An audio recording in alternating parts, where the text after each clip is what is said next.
Welcome back dear children. हमने last time linear equation topic जो था वो खत्म किया था। आपकी टेक्स्ट बुक में वो थर्ड चैप्टर था। आज हम फोर्थ चैप्टर शुरू करने जा रहे हैं। इक्वली इंपॉर्टेंट, जितना लीनियर इक्वेशन इंपॉर्टेंट था उतना ही क्वाड्रेटिक इक्वेशन जो है वो इंपॉर्टेंट है। तो सबसे पहले हम देखेंगे क्वाड्रेटिक इक्वेशन होता क्या है। What do you mean by quadratic equation? So any equation which can be represented like this: ax square plus bx plus c equal to 0।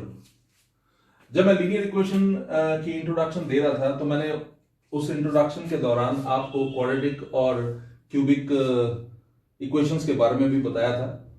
तो क्वाड्रेटिक इक्वेशन क्या है पहले मैं आपको बता देता हूं। क्वाड्रेटिक इक्वेशन एक ऐसा इक्वेशन है जिसको आप ax square plus bx plus c equal to 0 की फॉर्म में रिप्रेजेंट कर सकते हैं। मतलब ये कि जब भी डिग्री आप देखेंगे किसी इक्वेशन की 2 है, अगर आप देखते हैं कि डिग्री जो है वो क्या है, डिग्री जो है वो 2 है, आप देखते हैं कि डिग्री जो है वो 2 है, तो आप कहते हैं कि ये इक्वेशन जो है ये एक क्वाड्रेटिक इक्वेशन है। फॉर एग्जांपल बहुत सारी इक्वेशन हो सकती है, आप कोई भी इक्वेशन ले सकते हैं। 4y square plus 3y plus 2 equal to 0, 3y square minus 2 equal to 0, मतलब so many equations you can write so many equations। आप बहुत सारी equations जो है वो quadratic equation की फॉर्म में लिख सकते हैं।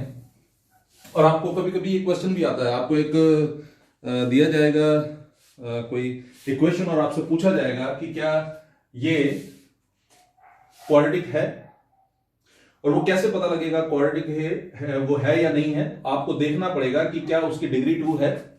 कभी कभी कोई कॉम्प्लिकेटेड क्वेश्चन दिया जाता है जिसमें आपको पूछा जाता है कि क्या वो क्वाड्रेटिक इक्वेशन है। जैसे फॉर एग्जांपल अगर आपको दिया हो ऐसे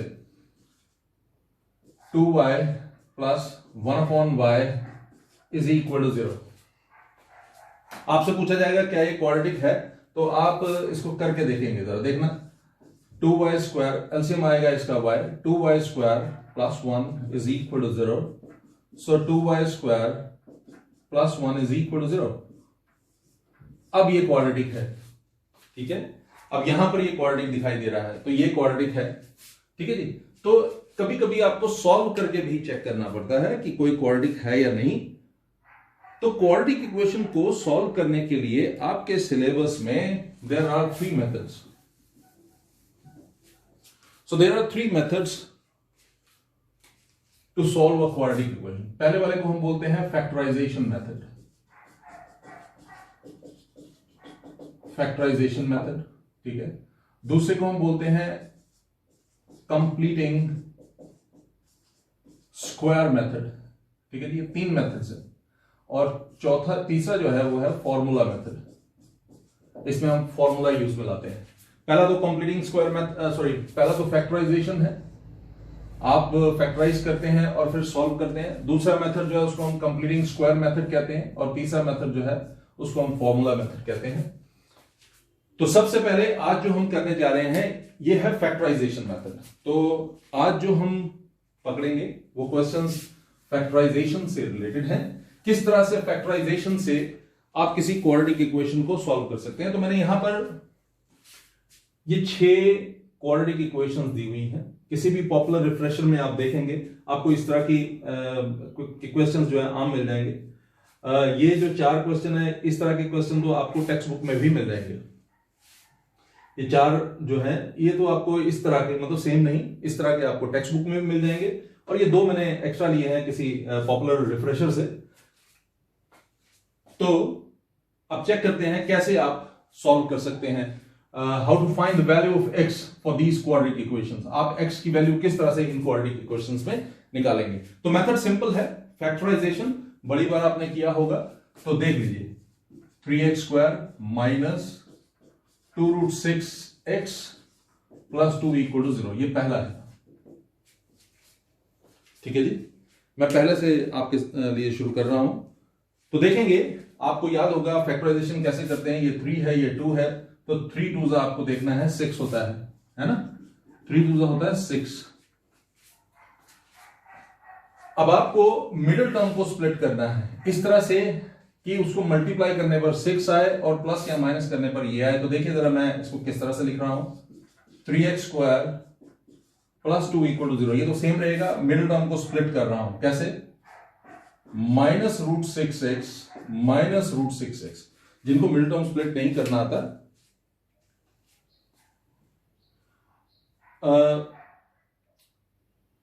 उनको मैं याद दिला दूं कि 9th में ये मेथड आपने पढ़ा था, मिड टर्म स्प्लिट करना। और अगर आपको नहीं याद है तो ये जो बहुत सारी वीडियोस मैंने इस पर बनाई हुई है, उनमें से एक वीडियो जो है वो मिड टर्म स्प्लिट करने पर भी है। आप वहां पर जाकर मिड टर्म स्प्लिट कैसे करते हैं वो देख सकते हैं। मैं कोशिश करूंगा यहाँ पर जो आई बटन है या जो एन कार्ड है उसमें मैं इसको लगा दूं। लेकिन अभी आप देखिए 3x स्क्वायर और ये 2, 3x स्क्वायर और ये प्लस 2 -2√6 को मैंने इस तरह से लिख दिया, -√6x माइनस √6x। आप देखिए अब मैं क्या करूंगा, मैं इसको कॉमन देखूंगा इसमें क्या है। पहले इन दोनों में देखूंगा कॉमन क्या है, फिर इन दोनों में देखूंगा कॉमन क्या है। ठीक है, मिडिल टर्म स्प्लिट करने का ये मेथड है। अब देखेंगे इन दोनों में कॉमन क्या है, लेकिन उससे पहले मैं आपको एक छोटी सी बात समझाता हूं। आप ध्यान से देखिए, मैं 3x स्क्वायर को तो ऐसे ही रहने दे रहा हूं, √6 को क्या मैं इसको ऐसे लिख सकता हूं, √2 इंटू √3x, इसको भी ऐसे √2 into √3x plus 2 equal to 0। Okay, क्या किया मैंने √6x को लिखा √2 इंटू √3। ओके, √6x को यहां लिखा √2 इंटू √3। ओके, x ये साथ में। तो जरा देखिए इन दोनों में कॉमन क्या है, ये 3x स्क्वायर है, तो 3x स्क्वायर को आप √3x का स्क्वायर भी लिख सकते हैं। ओके, ये 3x स्क्वायर है, इसको मैं √3x का भी स्क्वायर लिख सकता हूं, और ये 2 है, इसको मैं √2 का स्क्वायर भी लिख सकता हूं। ठीक है जी,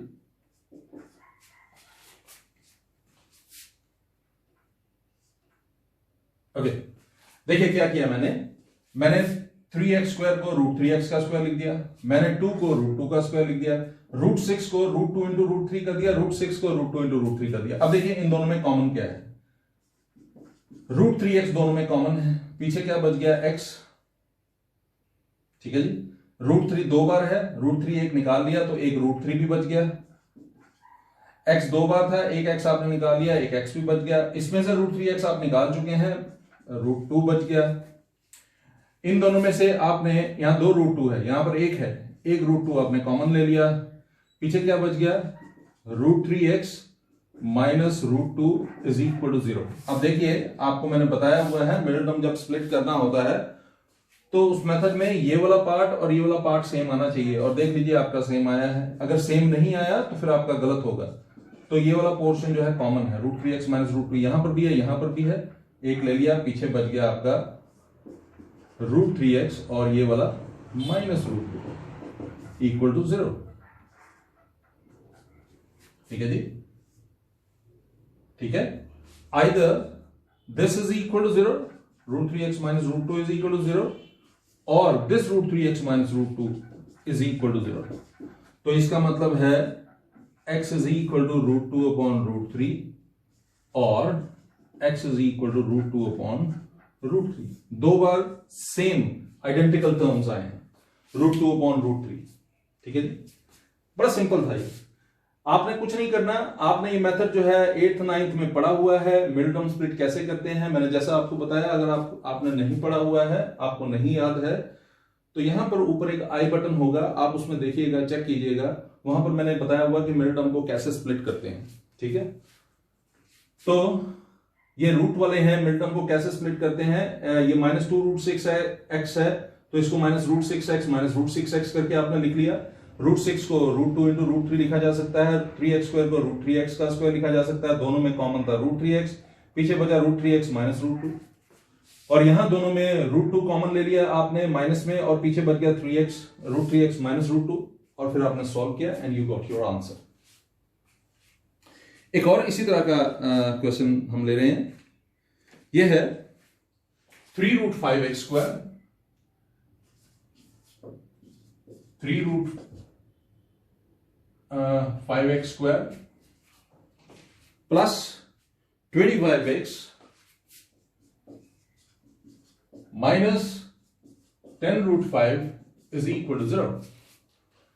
3√5x square plus 25x minus 10√5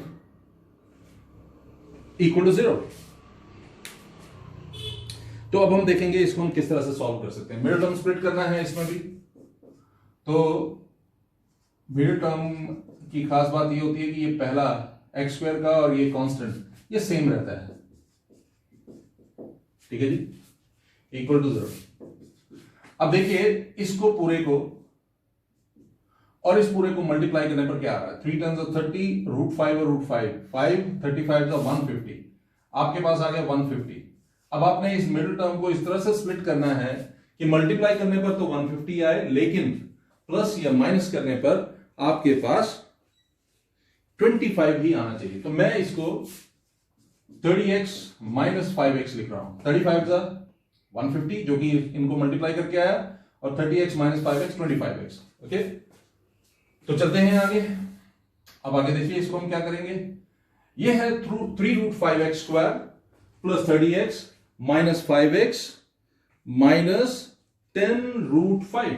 तो इसमें एक चीज देखिए, मैं 3√5x कॉमन ले रहा हूं, तो 3√5x अगर मैंने कॉमन लिया तो x बच गया। अब आप पूछेंगे सर 30x में कहां पर है 3√5x, तो मैं आपको बताऊंगा कि मैं इसको अगर देखिए 3√5 को किससे मल्टीप्लाई करूंगा 30 आएगा।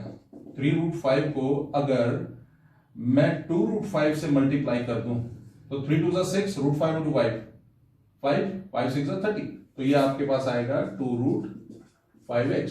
इन दोनों में कॉमन देखिए क्या है, इन दोनों में कॉमन मेरे ख्याल में 5 है। x plus 2√5 is equal to 0। देख लीजिए 3√5x कॉमन था तो पीछे बचा x प्लस 2√5, माइनस 5 इन दोनों में कॉमन था, पीछे बचा x प्लस 2√5। अब x प्लस 2√5 यहां पर भी है, यहां पर भी है, x plus 2√5 into 3√5x minus 5 is equal to 0। तो इसका मतलब है either x plus 2√5 is equal to 0 और 3√5x minus 5 is equal to 0। Okay, या तो ये 0 के बराबर होगा या ये 0 के बराबर होगा। तो अगर ये 0 के बराबर है तो x is equal to minus 2√5। Okay, और अगर ये है तो x is equal to 5 upon 3√5। ठीक है जी, ये दो क्वेश्चन जो मैंने अभी अभी समझाए, मुझे पूरी उम्मीद है आपको ये समझ आ गया होगा। मैं अब तीसरे पार्ट के लिए चलता हूं। Look at the third one. Look at the third one. लेकिन उससे पहले मैं आपके लिए ये सेकंड वाला फिर से रिपीट कर रहा हूं। ये 3√5x स्क्वायर है और ये 10√5 है। दोनों को मल्टीप्लाई करने पर 150 आता है। तो मुझे मिडिल टर्म को स्प्लिट करना है इस तरह से कि मल्टीप्लाई करने पर 150 आए, लेकिन माइनस या प्लस करने पर 25 आए। तो मैंने इसको 30x माइनस 5x लिख दिया। अब 3√5x स्क्वायर यहां पर है और यहां पर 30x है। ओके, मैंने दोनों में से 3√5x कॉमन ले लिया। जब 3√5x कॉमन ले लिया तो देखिए क्या बनता है।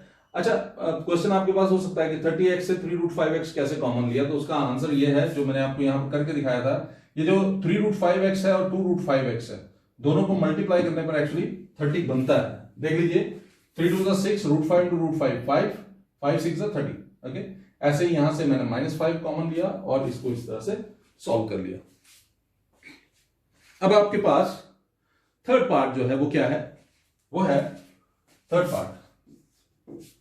Look at this one. √2x square plus 7x plus 5√2 is equal to 0.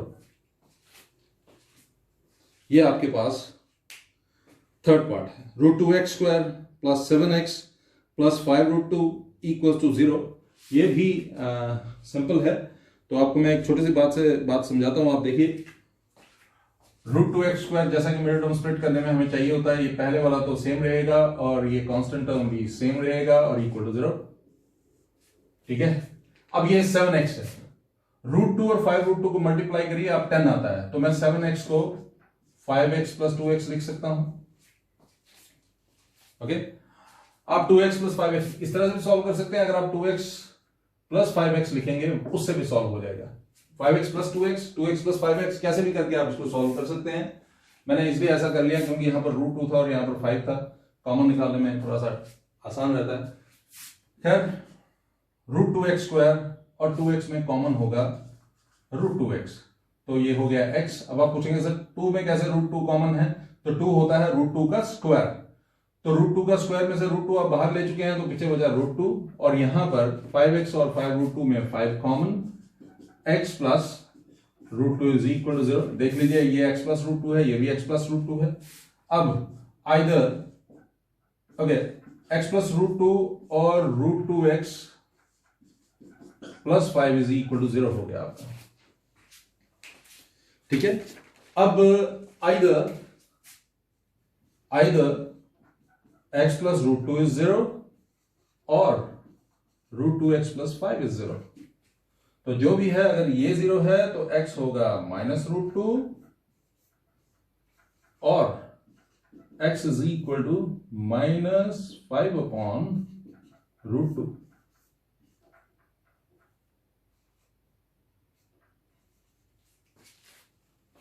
Minus 5 upon √2।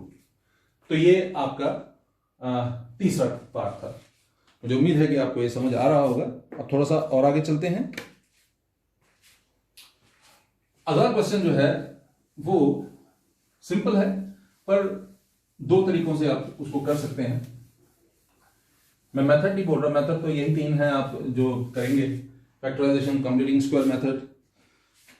देखिए ये है 3 into 3x minus 1 upon 2x plus 3 minus 2 into 2x plus 3 upon 3x minus 1 is equal to 5। मैं क्या करूंगा, मैं यहां पर put 3x minus 1 upon 2x plus 3 equals to y, मैं इसको y ले लूंगा, तो ये हो जाएगा आपका y माइनस 2। अब ये देखिए 3x minus 1 upon 2x plus 3 है और ये इसका रेसिप्रोकल है, तो ये हो जाएगा into 1 upon y is equal to 5। मैं इसको ऐसे लिख सकता हूं 3y square minus 2 is equal to 5। What is that? 3y square minus 2 is 5y। What is that? 3y square minus 5y minus 2 is 0। ठीक है। अब मैं मिडिल टर्म स्प्लिट करूंगा, ये 3y स्क्वायर है, ये 2 है, 3 2 6, 3y स्क्वायर माइनस 2। अब ये मिडिल टर्म है माइनस 5y। अब माइनस 5y, अब देखिए दो बातें हैं, 6 1 6 होता है और 3 2 भी 6 होता है। ओके, और मजे की बात, अगर 6 में से 1 माइनस करूंगा तब भी 5 आएगा, 3 में 2 प्लस करूंगा तब भी 5 आएगा। अब हमें खुद देखना होगा कि हम कौन सा मेथड यहां पर इन दोनों में से कौन सा वैल्यू जो है इस्तेमाल कर सकते हैं। आप करके देखिएगा दोनों को यूज। मैं कर रहा हूं माइनस 3y माइनस 2y, तो जरा देखिए इन दोनों में 3y कॉमन है, पीछे बचा y माइनस 1, इन दोनों में माइनस 2 कॉमन है, इन दोनों में माइनस 2 कॉमन है और पीछे बचा y प्लस 1 इक्वल्स टू 0। ठीक है जी, आप देख रहे हैं यहां पर 0 था, सॉरी। ओके, आप देख रहे हैं जब मैंने 3 इंटू 2 को पुट किया, मतलब 3y और 2y को पुट किया, तो मेरे पास मैंने 3y कॉमन लिया तो y माइनस 1 बना, और यहां से मैंने माइनस 2 कॉमन लिया तो y प्लस 1 बना। तो जरा देखिए ये है y माइनस 1 और ये है y प्लस 1। तो आपको मैंने बताया है ये दोनों सेम आने चाहिए, जबकि यहां पर ये दोनों डिफरेंट आ रहे हैं। तो क्या हम इसको ले सकते हैं? डेफिनेटली इसको नहीं ले सकते। तो फिर हमें क्या करना पड़ेगा, हम इसकी जगह वो जो दूसरी वैल्यू है वो पुट करेंगे। कौन सी? वो है 6 और 1। तो जरा देखिए 3y square minus 6y plus y minus 2 is equal to 0। So what is that? दोनों में कॉमन क्या है? 3y कॉमन, y माइनस 2, दोनों में कॉमन क्या है? 1 common, y minus 2 equals to 0। What is that? y minus 2 into 3y plus 1 is 0। ठीक है जी। तो y minus 2 into 3y plus 1 equals to 0। तो आइदर y माइनस 2 इज 0 और 3y प्लस 1 इज 0, या तो ये 0 है या ये 0 है। अगर y माइनस 2 0 है तो y is equal to 2, okay, और y is equal to minus 1/3, ठीक है जी। ये आपने y की वैल्यू निकाल ली, लेकिन प्रश्न में तो कहीं पर y था ही नहीं। ये y तो हमने पुट किया था, y तो कहीं पर भी नहीं था यहां पर। इसका मतलब है अभी हमें x की वैल्यू निकालनी है। तो हम उसको किस तरह से निकालेंगे, आगे लेकर चलते हैं। दो केसेस बन गए। y इज इक्वल टू 2 का क्या मतलब है, y इज इक्वल टू 2 का मतलब है 3x minus 1/2x plus 3 is equal to 2, ठीक है जी। जरा देखिए क्या बनता है। 3x minus 1 is equal to 4x plus 6। What is that? 4x minus 3x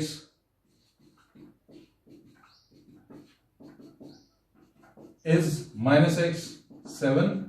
What does that mean? X is equal to minus 7. तो x की वैल्यू आ गई, ठीक है जी। ये पहला केस था, केस 1, ठीक है जी। और केस 2 है y is equal to minus 1/3, यानी कि 3x minus 1 2x plus 3 is equal to minus 1/3, और ये हो जाएगा 3 into 3x minus 1 is equal to minus into 2x plus 3, ठीक है जी। और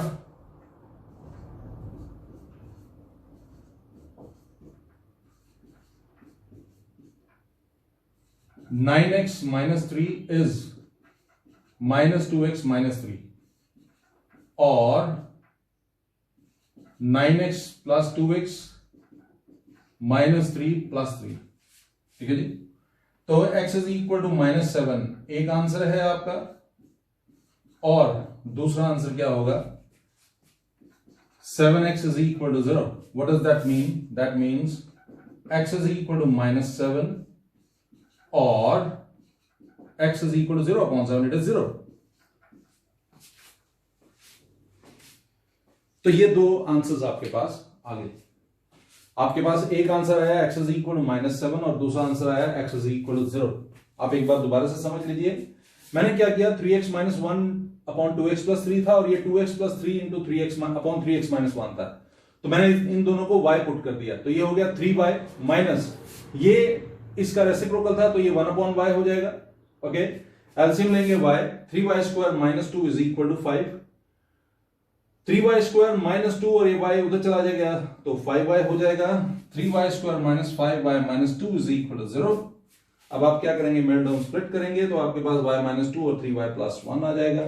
y minus 2 equal to 0, 3y plus 1 equal to 0, तो y इज इक्वल टू 2 और y is equal to minus 1/3। अब y की वैल्यू है ये, तो आपने y की जगह, इस y की जगह ये पुट किया और इस y की जगह भी ये पुट किया, क्रॉस मल्टीप्लाई किया, आपके पास ये एक वैल्यू आ गई। इसको क्रॉस मल्टीप्लाई किया, देख लीजिए 3 3 9x माइनस 3, और ये क्या हो गया minus 2x minus 3। Minus 2x को यहां लाए तो प्लस 2x हो गया, 9x प्लस 2x हो गया 7x, माइनस 3 को उधर लेके तो प्लस 3 हो गया और 0।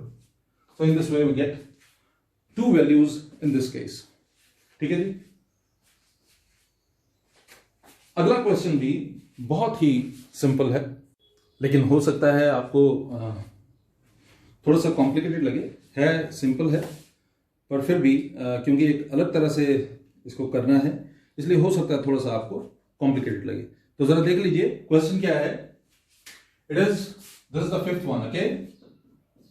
4x square minus 4ax, this is 4x square minus 4ax plus a square minus b square is equal to 0। ये आपके पास क्वेश्चन है। 4x square minus 4ax plus a square minus b square is equal to 0। अब मैं आपको इसमें एक छोटी सी बात बताता हूं, आप इसको ध्यान से समझिएगा, फिर मैं आपको बताऊंगा कि ऐसा मैंने क्यों किया। 4x स्क्वायर और a square minus b square जो है, इसको मैं ऐसे लिख सकता हूं a माइनस बी और a plus b equals to 0। Okay, और ये जो 4ax है इसको मैं ऐसे लिख रहा हूं, माइनस तो ऐसे ही रहेगा 2a प्लस 2ax। ठीक है जी, जो 4a है उसको मैंने 2a प्लस 2a लिख दिया। मुझे उम्मीद है कि आपको ये बात समझ आ रही होगी। अब आगे हम क्या करेंगे वो देखिए, 4x square minus 2a plus 2b minus 2b। क्या किया है, 2a प्लस 2a तो वैसे ही रहने दिया है और 2b ऐड कर लिया, 2b सब्ट्रैक्ट कर लिया है और x ऐसे ही रहने दूंगा। और ये क्या है, plus a minus b into a plus b equals to 0। ठीक है जी, आगे देखिए, दिस इज 4x स्क्वायर। ठीक है, अब यहां पर आप नोटिस कीजिए, ये आपके पास माइनस जो है 2 कॉमन है, पीछे बचा आपके पास a plus b. Okay, plus a minus b x plus a minus b into a plus b equals to 0। देख लीजिए, इसमें एक चीज जो थी वो क्या थी,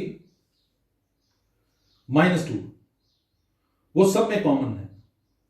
ठीक है जी, -2 सब में कॉमन है तो -2 मैंने बाहर ले लिया। लेकिन इसको मैं इस तरह से भी लिख सकता हूं, ध्यान से देखिएगा, -2 a प्लस बी एक्स, फिर -2 a माइनस बी एक्स।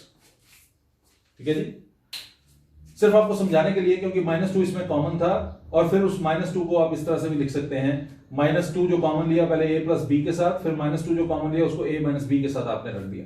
अब देखिए जरा, इन दोनों में कॉमन क्या है, इन दोनों में 2 कॉमन है, पीछे क्या बच रहा है आपके पास, 2x minus a plus b. ठीक है जी, आपके पास x 2x कॉमन था तो 2x into 2x 4x square, और ये 2 और ये x तो 2x इसका भी कॉमन रहेगा तो पीछे a प्लस बी हो गया। अब इन दोनों के केस में देखिए, इस पूरे और इस पूरे के केस में मेरे ख्याल में -a माइनस बी कॉमन है, पीछे क्या बच रहा है, +2 plus a plus b equals to 0। ठीक है जी, 2x माइनस आपने कॉमन लिया तो यहां प्लस नहीं आएगा, माइनस आएगा, और ये कुछ इस तरह से हो गया। अब देखिए जरा, दोनों सेम है, ये पूरा और ये पूरा सेम है, और मैंने आपको बताया हुआ है कि इसका सेम आना जो है वो जरूरी है। तो जरा देखिए आगे क्या होगा, 2x minus a plus b, 2x minus a plus b common, पीछे बचा 2x minus a minus b is equal to 0। देखिए क्या किया मैंने, दोबारा से मैं आपको बताता हूं, -4a था, मैंने 4a को 2a प्लस 2a लिखा, और फिर क्या किया, 2b ऐड और 2b सब्ट्रैक्ट कर दिया। इस पूरे में 2 कॉमन है तो आप इसको ऐसे भी लिख सकते हैं, इन दोनों में 2 कॉमन है। ओके, तो पीछे बचा a प्लस बी, इन दोनों में 2 कॉमन है तो पीछे बचा a माइनस बी और ये x सेम। और देखिए यहां पर अब इन दोनों में कॉमन देखेंगे, इन दोनों में कॉमन है 2x तो पीछे बचा 2x minus a plus B, और इन दोनों में a माइनस बी कॉमन है तो पीछे बचा 2x minus a plus b. Okay, ऐसे ही आपने इसको आगे सॉल्व किया। अब either 2x minus a plus b is 0 और 2x minus a minus b is 0. What is that? Which implies x is equal to a plus b upon 2. ठीक है, और x is equal to a minus b upon 2. तो इस तरह से आपके पास answer आ गया। अब आपके पास क्वेश्चन होगा कि सर इसमें कैसे पता लगा कि मुझे इस तरह से करना है। तो देखिए इसमें ये जो कांस्टेंट वाला पार्ट है ना, इसकी बड़ी इंपॉर्टेंस है, आपको खुद इसको देखकर ही पता लग जाएगा। a माइनस बी और a प्लस बी है यहां पर, और मैंने आप देखिए इसको भी इसी फॉर्म में लाया हुआ है, a प्लस बी और a माइनस बी की फॉर्म में। तो बाकी जब आप इसको करेंगे प्रैक्टिस तो आपको बड़ी जल्दी इसके बारे में समझ आ जाएगा। तो थोड़ा सा और आगे बढ़ते हैं, look at the next one.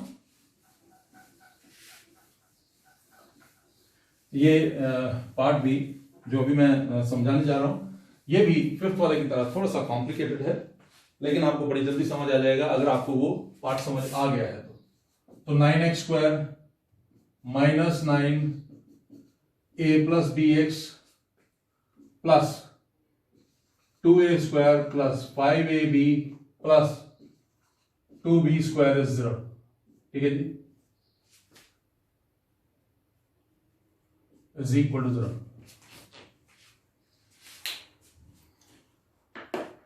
तो जरा देखते हैं इसमें मैं अलग से इस पार्ट को सॉल्व कर रहा हूं। जरा देखिए 2a² plus 5ab plus 2b² is 0। Middle term को स्प्लिट करेंगे, ये तो 2a² रहेगा, ये 2b² रहेगा।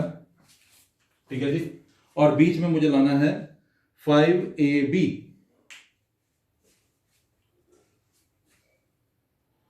5ab लाने के लिए मैं इसको प्लस 4ab प्लस 1ab लिखूंगा। ठीक है जी, अब देखिए जरा इन दोनों में क्या कॉमन है, 2a common, a plus 2b, और इन दोनों में क्या कॉमन है, b common, a plus 2b is equal to 0। So what is that, a plus 2b is equal to 2a plus b is equal to 0। ठीक है जी, आपने कुछ नहीं किया, आपने सिंपली जो आपके पास कांस्टेंट पार्ट है, कांस्टेंट पार्ट कौन सा है, ये है कांस्टेंट पार्ट, इसको फैक्टराइज करके आपने इस तरह से लिख लिया। इसका मतलब है मैं इसको ऐसे लिख सकता हूं 9x² minus 9a plus bx plus, इसको कैसे लिखूंगा, a plus 2b into 2a plus b equal to 0। Okay, equals to 0। तो देखिए मैंने क्या किया, मैं फिर से आपके लिए बता दूं, मैंने कुछ भी ऐसा खास नहीं किया, मैंने सिंपली ये वाला पार्ट जो है इसका मिड टर्म स्प्लिट करके इसको इस तरह से लिख लिया। ठीक है जी, अभी आपके पास एक अलग तरह से इसको हमने कांस्टेंट को आपने फैक्टराइज कर लिया बेसिकली। ठीक है जी, तो अब हमें क्या करना है, अब आप वो देखेंगे, ये जो माइनस 9a प्लस bx इसको ऐसे रखेंगे 9x², इसको भी ऐसे रखेंगे a plus 2b into 2a plus b equals to 0। Okay, अब ये वाला पार्ट जो है इसको मैं ऐसे लिखूंगा -3। जरा देखिएगा, गौर कीजिएगा, हाँ, a प्लस 2b और 2a प्लस b क्या बनने वाला है, a plus 2b plus 2a plus b क्या बनने वाला, आप देखिए a plus 2a 3a, 2b plus b 3b, तो बना ये 3a प्लस 3b, अगर मैं उसमें 3 कॉमन लूंगा बचेगा 9 और वापस a प्लस b आ जाएगा। ठीक है जी, मैं फिर से एक बार रिपीट कर देता हूं आपके लिए, चलिए इसको थोड़ा चेंज कर लेते हैं। इसको मैं ऐसे लिख रहा हूं 9 को 3, और ये जो a है प्लस b x, इसको मैं थोड़ा सा अलग ढंग से लिखने जा रहा हूं। किस तरह से लिखूंगा, इसको मैं लिखूंगा 3 into a plus b x। देखिए मैंने क्या किया, मैंने 9 को 3 इंटू 3 कर दिया। मुझे उम्मीद है आपको समझ आ रहा होगा मैंने क्या किया, मैंने ये जो 9 है इसको 3 इंटू 3 कर दिया। ठीक है जी, तो ये क्या बन जाएगा, जरा देखिए 9x² माइनस 3 इंटू, ये बना 3a plus 3bx plus a plus 2b into 2a plus b equals to 0। अब फिर मैं क्या करने जाऊंगा, वैसे जैसे मैंने आपको पहले बताया था वैसे भी कर सकते हैं, थोड़ा सा और मैंने 2-3 स्टेप एक्स्ट्रा लिख दिए ताकि आपको जल्दी समझ आ जाए। 3 ऐसे ही रहेगा, और ये 3a जो है मैं इसको a प्लस 2a लिखूंगा, a प्लस 2a, और 3b को मैं लिखूंगा 2b प्लस b, बाकी ये वैसे ही रहेगा a plus 2b 2a plus b is equal to 0। अब आगे मुझे क्या करना है वो देखिए, 9x² वैसे ही रहेगा, -3 वैसे ही रहेगा। अब मैं इसको a+2b लिखने जा रहा हूं, सॉरी a+2b, तो पीछे क्या बच गया 2a+b plus 2a+b x plus a+2b into 2a+b is equal to 0। आप एक चीज नोटिस कर रहे होंगे, पिछले में भी यही आपने नोटिस किया था, जब मिडिल टर्म जो है वो अल्टीमेटली इस फॉर्म में कहीं ना कहीं आ जाता है, a+2b 2a+b, जैसे पीछे भी a+b और a-b पिछले क्वेश्चन में आ गया था। ठीक है जी, अब मैं क्या करूंगा, इस पूरे को इस तरह से भी लिख सकता हूं, देखिए जरा, इसको मैं इस तरह से भी लिख सकता हूं, a+2bx माइनस 2a+bx, देख लीजिए। ठीक है, वो जो पिछला स्टेप था, मैंने एक स्टेप बचाने के लिए इसको इस फॉर्म में लिख दिया, -3 into a+2bx minus 3 into 2a+bx -3 into 2a+bx, ये बोला। ओके, अब ये क्या होगा जरा देखिए, इन दोनों में क्या कॉमन है, क्या इन दोनों में हमें कुछ कॉमन दिख रहा है? यस, 3x कॉमन है, तो what is left, 3x minus a+2b। ठीक है, 3x कॉमन है, तो ये बचा 3x और यहां पर बचा a+2b, और इन दोनों में देखिए, इन दोनों में क्या कॉमन है, इन दोनों में -2a+b कॉमन है, और पीछे बचा 3x minus a+2b is equal to 0। ठीक है जी, 3x माइनस a+2b यहां पर भी है, 3x माइनस a+2b यहां पर भी है, तो क्या बना ये 3x minus a+2b is 0। I am sorry, इसको मैं स्टेप छोड़ रहा था, स्टेप नहीं छोड़ेंगे, 3x माइनस a+2b और पीछे क्या बच गया 3x minus 2a+b is equal to 0। ठीक है जी, थोड़ा सा ये लगता है थोड़ा सा टफ, लेकिन इतना टफ नहीं है, कॉन्सेंट्रेटेड रहेंगे तो ज्यादा आप अच्छे से समझ पाएंगे। तो either this is equal to 0 और दिस इज इक्वल टू 0, तो हो गया 3x माइनस a+2b इज 0 और 3x minus 2a+b is equal to 0। ठीक है जी, which implies x is equal to, ये हो जाएगा a+2b अपॉन 3 और x is equal to 2ab upon 3।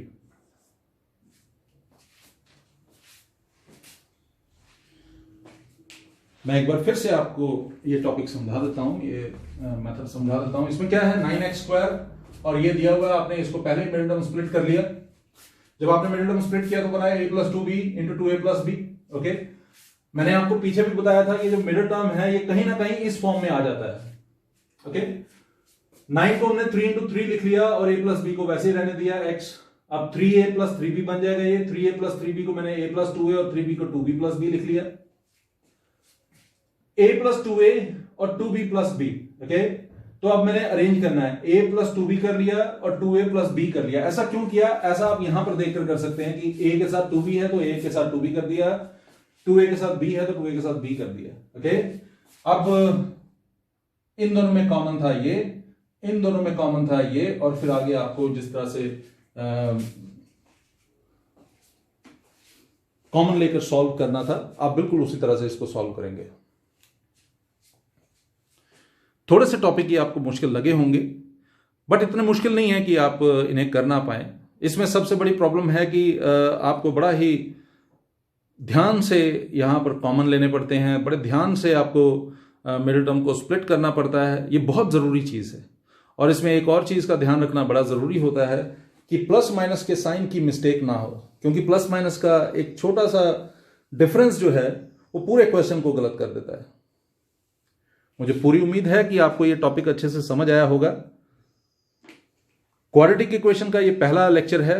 Factorisation method से किस तरह से उसको सॉल्व किया जा सकता है ये आज आपने सीखा, और मैंने इसमें 3 डिफरेंट तरह के क्वेश्चंस को पकड़ा था। एक तो मिडिल टर्म स्प्लिट करने वाला रूट वाले मैंने पकड़े थे, और फिर एक जो आपने देखा होगा चौथा question, it was of different type, and 5th and 6th were of different type. I am sure you people have got it. मुझे पूरी उम्मीद है कि आपको ये बड़े अच्छे से समझ आया होगा।